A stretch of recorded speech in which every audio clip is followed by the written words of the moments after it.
Ladies and gentle gamers, welcome back to To Be Determined. Today we have an update mainly to the pet system with Fan, but also we have some new fishing equipment and some other changes to go over. So if you guys end up enjoying today's video, make sure to leave a like, subscribe if you haven't already, and let's jump straight into it.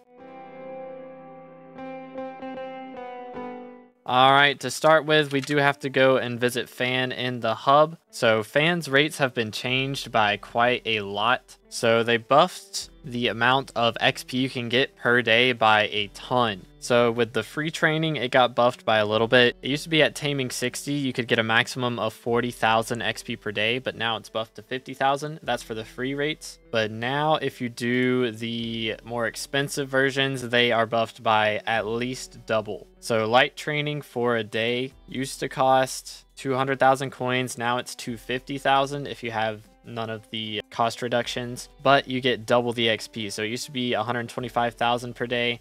Now it's 250,000 per day at Taming 50. Now, if you go to moderate, then the rates are the same, and same for expert as well. The rates will be the same. However, the cost has been reduced by almost half. On moderate, it was 1 million and now it's 600,000, and at expert it was 2 million and now it's 950,000. If you go up to ultra, it used to be you'd get 1 million XP a day.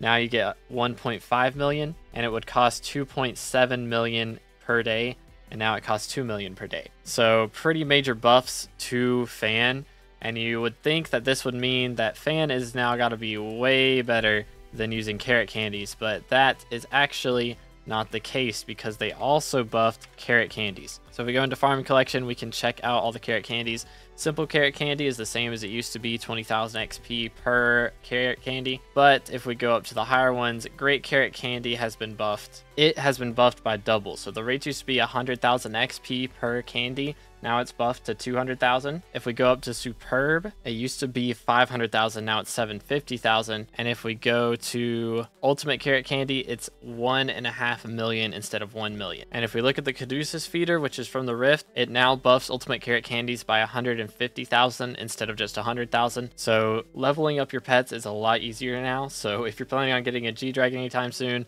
it's going to be a lot easier to level. That's not the only thing that was changed with pets. If we talk to George here, you can see he now has your pets left to donate. And you see he asked for the spirit pet this time, even though I haven't donated the epic slug yet. And now this time he asked for the slug.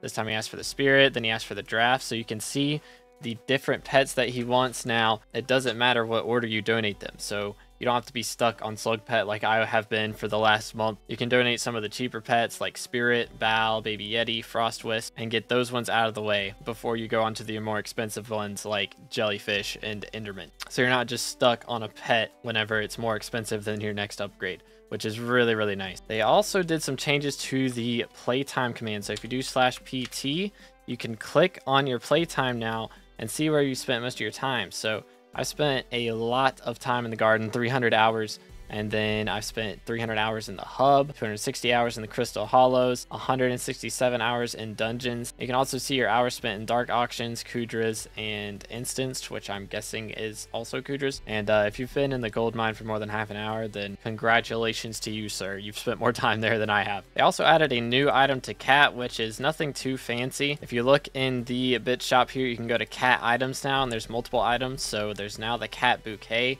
which is the same thing as a cat flower. It's just 5 times more expensive and gives 5 times the days skip. So it's kind of just a way to get through the cat flowers a bit faster.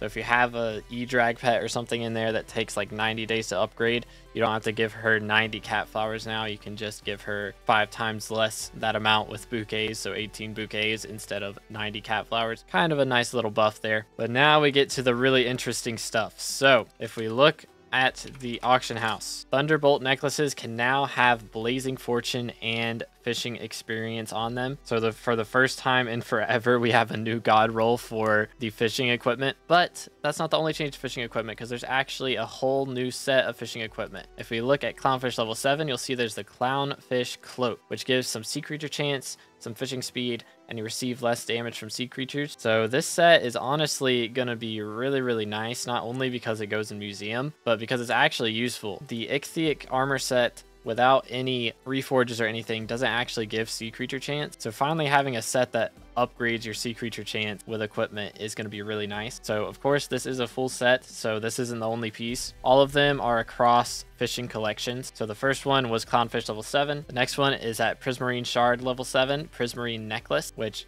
not too expensive, gives the same stats. 0.5 sea creature chance, that's the one that matters. Then in clay level 5, there's the clay bracelet, super cheap. And at sponge level 7, there is the sponge belt. So if you're end game, this might not be super useful for you, but it's still good for museum. But if you haven't gotten to fishing too much, this is going to help out a lot. That extra 2 sea creature chance will go a long way in the early game. Now, if you look on the auction house for the luxurious spool, you'll notice the price has skyrocketed, and that is because they actually made these salvageable now, so you can salvage these for 1 spider essence. So they're worth a little more than 1 coin now, which is nice. If you warp to the Dwarven Mines, there is a new NPC over at the Cliffside Veins. His name is Silnar. He is right here, very close to Emissary Sienna. You can talk to him, and he will tell you a lot about Cult of the Fallen Star. And after you've claimed the Fallen Star helmet from the Cult of the Fallen Star, he will give you this Fallen Star lozenge, which will point you to the nearest fallen star when you're in the Dwarven Mine. So if you need that Star Sentry bestiary, then you can just warp straight to a lobby, see if there's a fallen star. If there's not, you can warp out, then warp back, check for one again, and way down very, very far ahead, and you can just find it this way. So not super useful, but it's a cool little item. They also made some changes to the Crystal Hollows. Some major buffs for Iron Man players. Corleonite now drops way more commonly, and so do Precious Pearls. So your Nucleus runs should go by a lot easier, and your Corleone kills should be a lot more rewarding. They also added an NPC sell price for Agaramutongs. So used to be these would be super cheap, but now you can sell them to NPC for over 100,000 coins per stack, which is pretty nice for the Iron Man players. They also buffed the tree capitator. So there used to be a bug, which I also noticed this when I was foraging during Derpy. It's the only time I'll forage, but it used to be whenever you would chop a tree, and let's say you had 1 block left on the tree, like this. If you used it whenever your cooldown was up and broke this log, then it would use your ability even though it didn't actually break any logs. But now if you break this and immediately break something else, it doesn't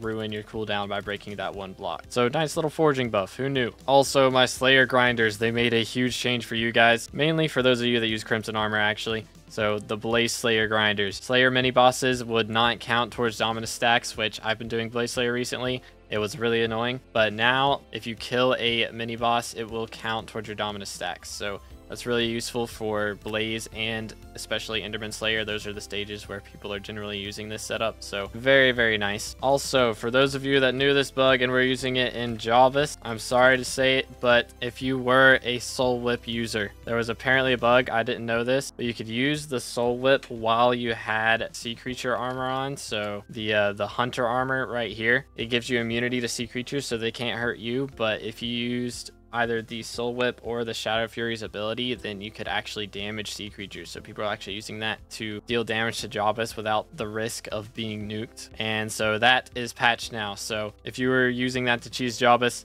it's going to be a little bit harder now. There was also a bug with Bestiary where if you did the Golden Goblins or Diamond Goblins, if you hadn't killed a Diamond Goblin before and you killed one for the first time, and you already had max Golden Goblin Bestiary or even just 100 Golden Goblin kills, then it would bug out and give you the same amount of Diamond Goblin kills. So it would max out your Bestiary in 1 kill. Same thing actually for the Golden Ghouls and the Crypt Ghouls. So that is patched now. No more cheesing. Gotta actually use the tips in my Bestiary guide this time. But those are just some of the main bug fixes. There are actually a ridiculous amount of bug fixes. I will link the patch notes in the description if you guys want to go and read them all. I just pointed out the most prevalent ones. But that is going to be all for today. So if you guys enjoyed, make sure to leave a like, subscribe if you haven't already. We're on our way to 9,000 subs. Every single sub helps. So thank you so much for watching to the end, and I hope you have an amazing rest of your day.